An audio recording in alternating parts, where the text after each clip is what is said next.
Price Lord. கர்த்தர் நல்லவர். இந்த வீடியோ வாயிலாக உங்கள் ஒவ்வொருவரையும் சந்திப்பதில் மிகுந்த சந்தோஷம்.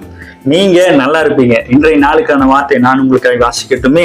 எரேமியாவின் புத்தகம் அதனுடைய 15ஆம் அதிகாரம் 20வது வசனம் இவ்வனமாய் சொல்லி இருக்கிறது. உன்னை இந்த ஜனத்திற்கு எதிரே அரணான வெண்கல அலங்கமாக்குவேன். அவர்கள் உனக்கு விரோதமாய் யுத்தம் பண்ணுவார்கள், ஆனாலும் உன்னை மேற்கொள்ள மாட்டார்கள். உன்னை இரட்சிப்பதற்காகவும் உன்னை தப்புவிப்பதற்காகவும் நான் உன்னுடனே இருக்கிறேன் என்று கர்த்தர் சொல்லுகிறார். ஹல்லேலூயா. அவர்கள் நமக்கு விரோதமாக யுத்தம் பண்ணுவார்கள், ஆனாலும் நம்மை மேற்கொள்ளாதபடிக்கு காத்து கொள்ளும்படி, நம்மை அனுதினமும் ரட்சித்துக் கொள்ளும்படி ஆண்டவராகிய இயேசு கிறிஸ்து நம்மோடு கூட இருக்கிறார். அவர் நம்மை விட்டு விலகாத தேவனாய் இருக்கிறார்.